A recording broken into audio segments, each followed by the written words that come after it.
Halo semuanya, perkenalkan nama saya Jetsa Putra Alfalango, NIM 24238120446, kelas B, program studi pengelolaan hutan, jurusan Kehutanan, Politeknik Pertanian Negeri Kupang 2025. Baik, di sini saya akan menjelaskan tentang metode-metode inventarisasi sumber daya hutan. Di sini ada 8 metode.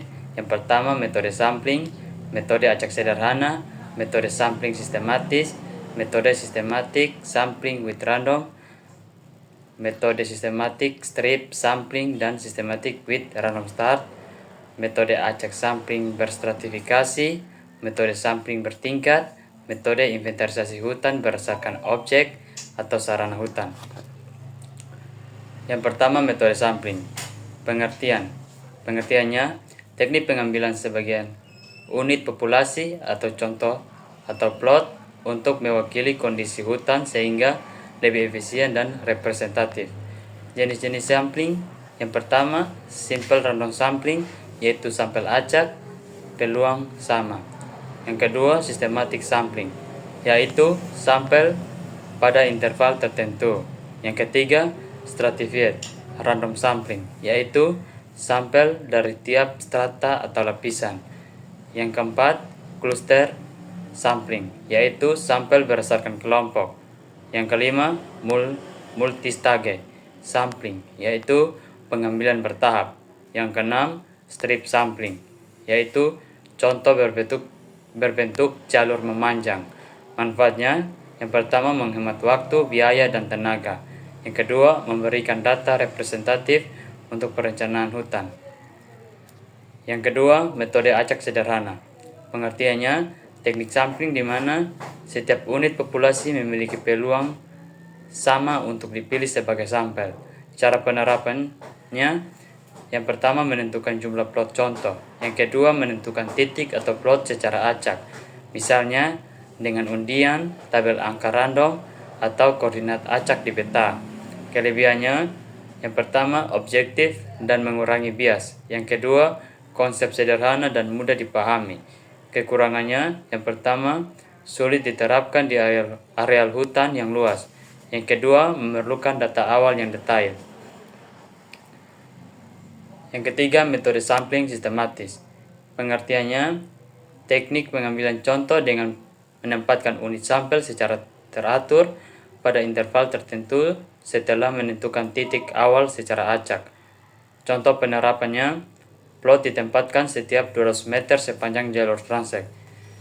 Kelebihannya, yang pertama, mudah diterapkan dan lebih teratur. Yang kedua, efisien untuk areal luas.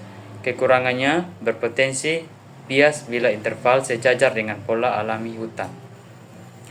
Yang keempat, metode systematic sampling with random. Pengertiannya, metode sampling yang menggabungkan acak dan sistematis, yaitu titik awal ditentukan secara acak, lalu sampel berikutnya diambil secara sistematis dengan interval tertentu. Contoh penerapannya, yang pertama menentukan titik awal secara acak di peta atau koordinat. Yang kedua, plot contoh ditempatkan setiap 100-200 meter sepanjang transek. Kelebihannya, yang pertama lebih objektif karena ada unsur acak. Yang kedua, teratur dan mudah diterapkan di lapangan. Yang ketiga, efisien untuk area luas. Kekurangannya, masih berpotensi bias jika pola hutan berulang. Yang berikut, metode systematic strip sampling dan systematic strip sampling with random start. Yang pertama, systematic strip sampling. Pengertian, pengambilan contoh dalam bentuk jalur atau strip dengan lebar dan panjang tertentu yang diletakkan secara sistematis dengan jarak sama antar strip. Contohnya, jalur 20 meter kali 500 meter setiap 200 meter.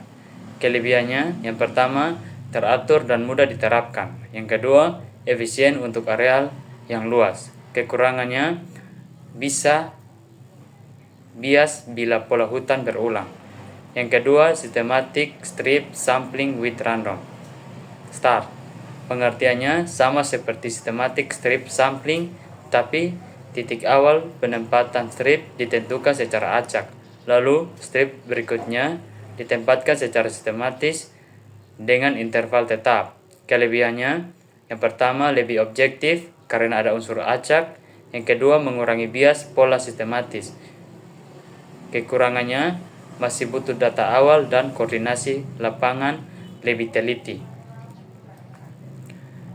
Yang berikut metode acak sampling berstratifikasi. Pengertiannya, teknik sampling di mana populasi dibagi ke dalam strata atau lapisan berdasarkan karakter tertentu, misalnya kerapatan tegakan, jenis tanah, topografi, atau tipe vegetasi. Kemudian dari setiap strata diambil sampel secara acak. Contoh penerapannya, yang pertama, hutan dibagi menjadi strata padat, sedang, jarang. Yang kedua, dari tiap strata diambil plot contoh secara acak. Kelebihannya, yang pertama, lebih representatif pada hutan heterogen. Yang kedua, tingkat ketelitian lebih tinggi dibanding metode acak sederhana. Kekurangannya, yang pertama, memerlukan data awal yang lengkap untuk menentukan strata. Yang kedua, proses pembagian strata bisa rumit. Yang berikut, metode sampling bertingkat. Pengertiannya, teknik sampling yang dilakukan secara bertahap atau tingkat demi tingkat, di mana pemilihan sampel dilakukan melalui beberapa tahap, misalnya dari blok ke petak, petak ke plot, plot ke subplot. Contoh penerapannya, yang pertama, areal hutan dibagi menjadi blok besar. Yang kedua, dari tiap blok dipilih beberapa petak contoh. Yang ketiga, dari petak contoh dipilih plot. Yang keempat, dari plot dipilih subplot untuk pengukuran detail. Kelebihannya, yang pertama, fleksibel untuk areal hutan yang sangat luas. Yang kedua, hemat biaya dan tenaga karena bertahap. Yang ketiga, cocok untuk survei berjenjang. Kekurangannya, yang pertama, analisis data lebih rumit. Yang kedua, bisa terjadi akumulasi kesalahan di tiap tahap. Yang terakhir, metode inventarisasi hutan berdasarkan objek atau sarana hutan. Pengertiannya, inventarisasi hutan berdasarkan objek atau sarana. Sarana adalah pengumpulan data dan informasi yang difokuskan pada komponen sumber daya hutan sesuai objek yang diamati. Jenis objek inventarisasi, yang pertama, inventarisasi tegakan atau pohon. Datanya seperti jenis, jumlah, diameter, tinggi, dan volume kayu. Yang kedua, inventarisasi satwa liar. Datanya seperti jenis, jumlah, sebaran, dan habitat. Yang ketiga, inventarisasi tanah dan tapak. Datanya seperti jenis tanah, kesuburan, topografi, dan drainase. Yang keempat, inventarisasi sumber daya non-kayu. Datanya seperti hasil hutan bukan kayu, atau rotan, bambu, damar, dan madu. Yang kelima, inventarisasi sosial ekonomi. Datanya seperti masyarakat sekitar, pola pemanfaatan hutan, dan sarana prasarana. Manfaatnya, yang pertama, mengetahui potensi sumber daya hutan secara menyeluruh. Yang kedua, menjadi dasar perencanaan, pengelolaan, dan pemanfaatan hutan. Kesimpulan, inventarisasi hutan dapat dilakukan dengan berbagai metode sesuai tujuan dan kondisi lapangan. Metode sampling menjadi dasar pengambilan contoh acak sederhana, memberi peluang sama bagi setiap unit. Sistematis menempatkan sampel berinterval tetap, dan sistematik with random start lebih objektif karena titik awal acak. Systematic strip sampling cocok untuk area luas, sedangkan versi random start mengurangi bias. Stratified random sampling membagi populasi ke dalam strata untuk hasil lebih representatif, sedangkan multistage sampling efektif pada area sangat luas dengan pengambilan bertahap. Sementara itu, inventarisasi berdasarkan objek atau sarana berfokus pada tegakan satwa, tanah, hasil hutan non-kayu, maupun aspek sosial ekonomi. Pemilihan metode yang tepat akan meningkatkan akurasi data dan mendukung pengelolaan hutan. Baik, terima kasih, itu saja presentasi dari saya. Sekian dan terima kasih.